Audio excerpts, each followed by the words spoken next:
चलिए, अब हम लोग चलते हैं चैप्टर 5 में, जिसका नाम है ह्यूमन हार्मोन, आइलस्ट ऑफ लैंगरहैंस। लैंगरहैंस एक वैज्ञानिक का नाम है जिन्होंने अग्न्याशय की कोशिका में एक द्वीपिकाएं कोशिका को देखा था और उस द्वीपिकाएं कोशिका के बारे में बताया था कि इन कोशिकाओं से एक हार्मोन निकलता है जिसका नाम है इंसुलिन। क्या नाम है? इंसुलिन। ये इंसुलिन हार्मोन शरीर में ब्लड में ग्लूकोज की मात्रा को कंट्रोल करता है, जिसके कारण हम लोग चिनिया रोग से, मधुमेह से, डायबिटीज से बचते हैं। इंसुलिन हार्मोन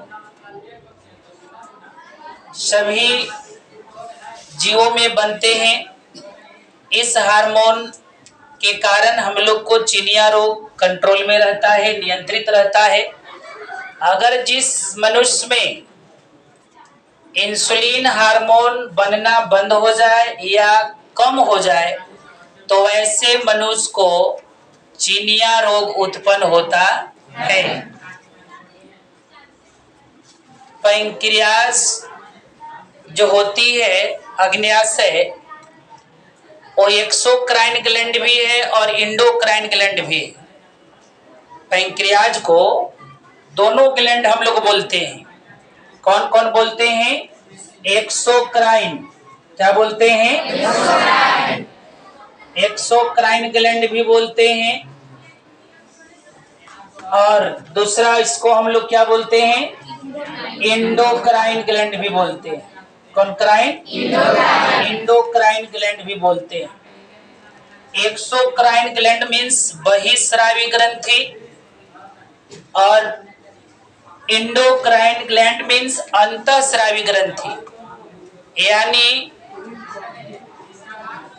अग्न्याशय बहिस्रावी ग्रंथि के रूप में भी कार्य करता है और अंतःस्रावी ग्रंथि के रूप में भी कार्य करता है।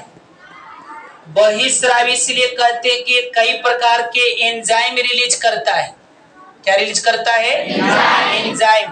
ट्रिप्सिन, एमाइलेज, लाइपेज, न्यूक्लियेज, ये कई प्रकार के एंजाइम रिलीज करता है, जिसके कारण ये भोजन को डाइजेशन करता है, भोजन को पचाता है।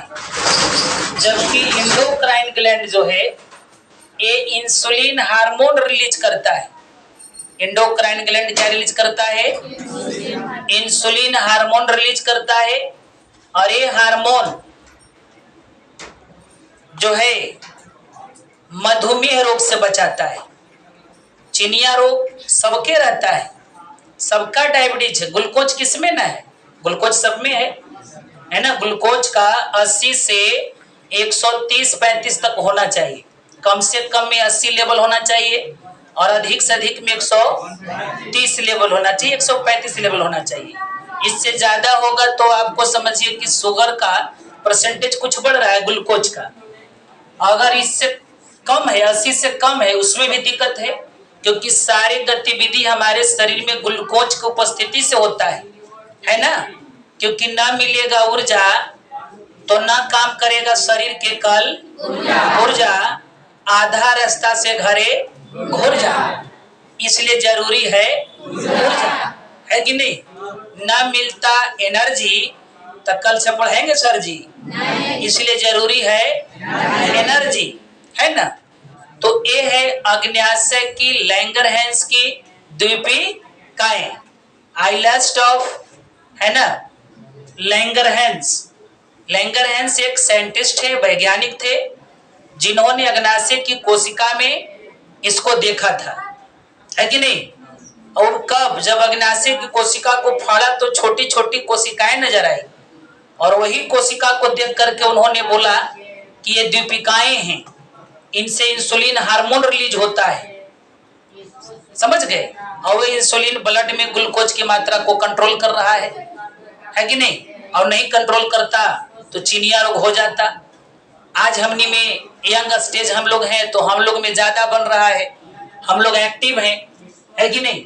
तो हम लोग के नहीं है, यही धीरे धीरे जीर्णा अवस्था में आएंगे। जीर्णा जब अवस्था लगेगा गिरना तो ओकरा नाम पड़ गया जीर्णा, यानी बुढ़ापा की ओर।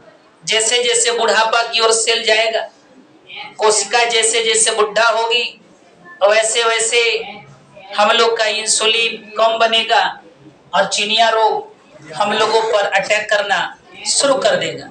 इसीलिए आधे से कम आप चीनी का, ग्लूकोज का कम उपयोग करें, चावल कम खाएं। चिनिया रोग केवल चीनी खाने से नहीं होता है, चावल से, आलू से, है कि नहीं। ये सब चीज जो है चाय पीने से, चीनी का मात्रा उपयोग करने से, इसी चलते हम लोग चिनिया रोग से बचना है तो ये सब का कम उपयोग करें। कोई दुख तकलीफ, किसी प्रकार के कष्ट, किसी प्रकार के गैस, लिखी हाईलाइट ऑफ फ्लाइंगर हैंड्स हेडिंग दे दिए, लिखेंगे। अग्न्याशय हल्के पीले रंग की ग्रंथि होती है।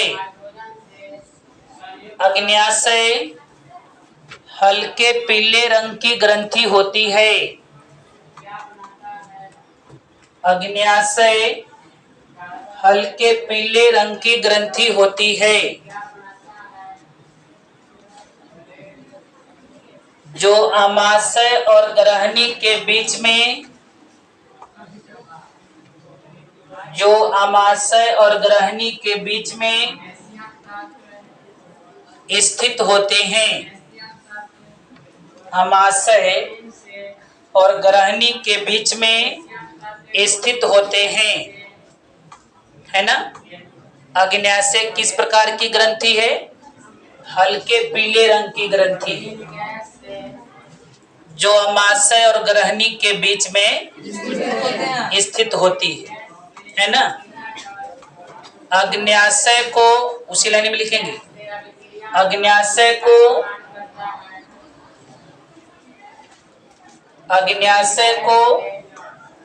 बहिस्रावी ग्रंथि,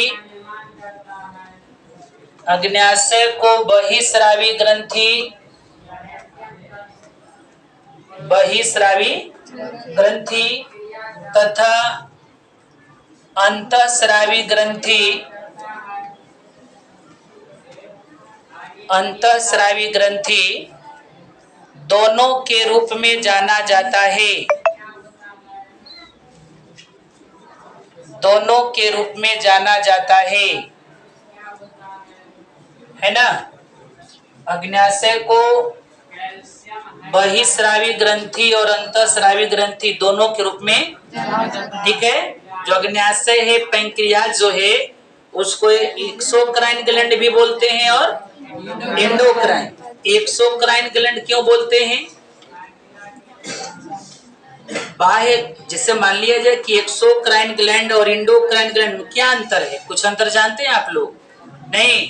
एक्सोक्राइन ग्लैंड जो होती है ना, वो डक्ट युक्त होता है, माने उसमें वाहिनियां पाई जाती है कि नहीं। और इंडोक्राइन जो है वो डक्टलेस है, यानी उसमें वाहिनियां नहीं पाई जाती है। बहिस्रावी ग्रंथि एक नली के माध्यम से चलता है, चलने के लिए उसके पास क्या है? एक नली है। जबकि इंडोक्राइन ग्लैंड के पास चलने के लिए कोई नली नहीं होता है। ये डायरेक्ट ब्लड में रिलीज होता है और ब्लड के माध्यम से पूरे कोशिकाओं में फैल जाती है। यही दोनों में अंतर है ना, एक्सोक्राइन ग्लैंड में और इंडोक्राइन ग्लैंड में। Okay star.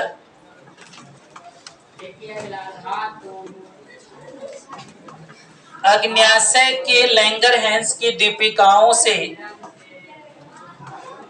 अग्न्याशय के लैंगरहैंस की